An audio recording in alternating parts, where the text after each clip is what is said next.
కళ్యాణ్ గారు ఎలా చూస్తున్నారు ఇప్పుడు వచ్చిన రిపోర్ట్, ఇప్పుడు జరిగిన ఆందోళనలు, ఇప్పటివరకు జరిగిన డిబేట్స్?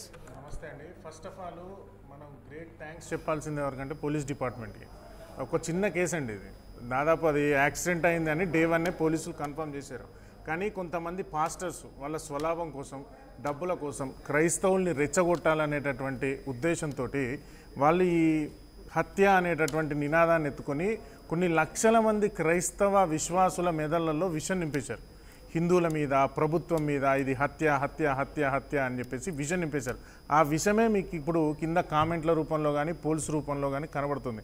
వాళ్ళు ఎంత ప్రమాదకరమైనటువంటి స్థితికి వెళ్ళిపోయారు అంటే కంటికి కనబడేటటువంటి నిజాన్ని కూడా అంగీకరించలేనంత మానసిక దౌర్బల్యంలోకి వెళ్ళిపోయారు.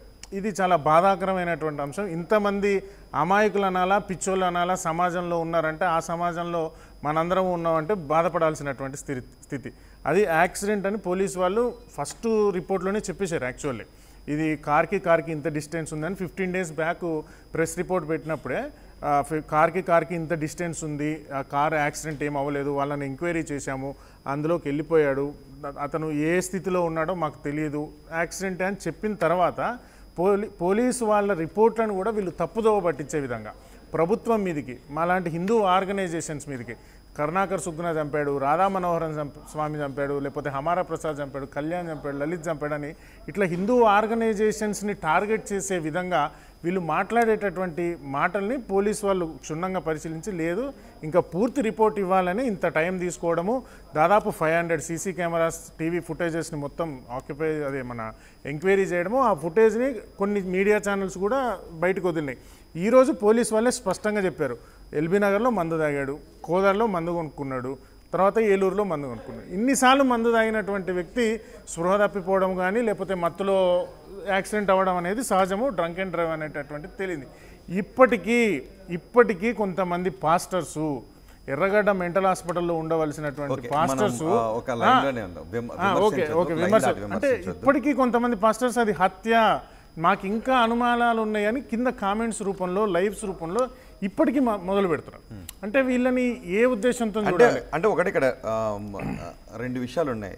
అనుమానాలు ఎప్పటికీ ఉండొచ్చు, అనుమానం నివృత్తి కావడం అనేది ఇంకా పూర్తిగా ఎక్కడో పూర్తి రిపోర్ట్ వచ్చినా కూడా ఇంపాసిబుల్. పూర్తి రిపోర్ట్ వచ్చినా కూడా ఒక మాట, ఇంతకు ముందు ఆ చెక్క మీద రక్తం మీద ఉంది, అది పాన్పరాగ్ అండి, అది పాన్పరాగ్ యాక్చువల్గా.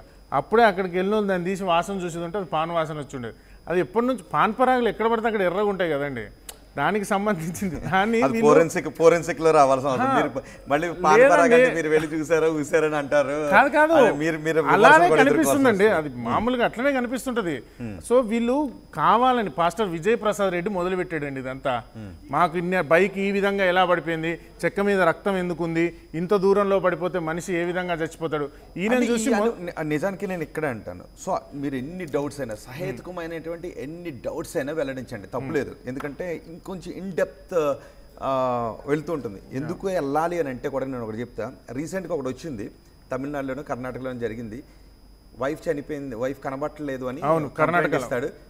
అతన్ని 2 సంవత్సరాలు జైల్లో ఒక స్కెల్టన్ దొరుకుద్ది, ఇదే మీ వైఫ్ స్కెల్టన్ అని చెప్పి నువ్వే చంపేసావు అని చెప్పి లోపలేసేస్తారు. అన్ని ఆధారాలు, ప్రాసిక్యూషన్ అంతా జరిగిపోయింది. రీసెంట్గా చూస్తే వాళ్ళ వైఫ్ వచ్చి లైవ్గా కనబడితే విడుదల చేశారు. సో అక్కడ సహేతుకమైనటువంటి డౌట్స్ని ఇంకా వెళ్ళిబుచ్చితే ఒకరికి శిక్ష పడేది కాదు. కాబట్టి డౌట్స్ రావాల్సిన అవసరం ఉంది.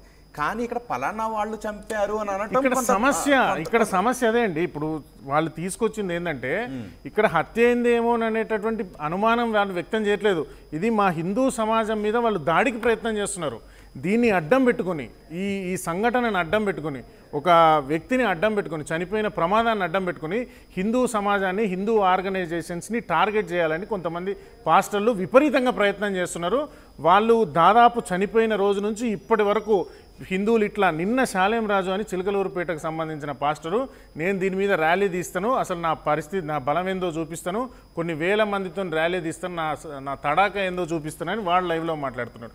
ఇట్లా ప్రతి పాస్టరు హిందువుల్ని టార్గెట్, ఇంకో పాస్టర్ ఏమంటాడు, తాట తీస్తామంటాడు, ఒకడు ఊచకోతకు వస్తానంటాడు, ఒకడు మీ అంతు చూస్తామంటాడు.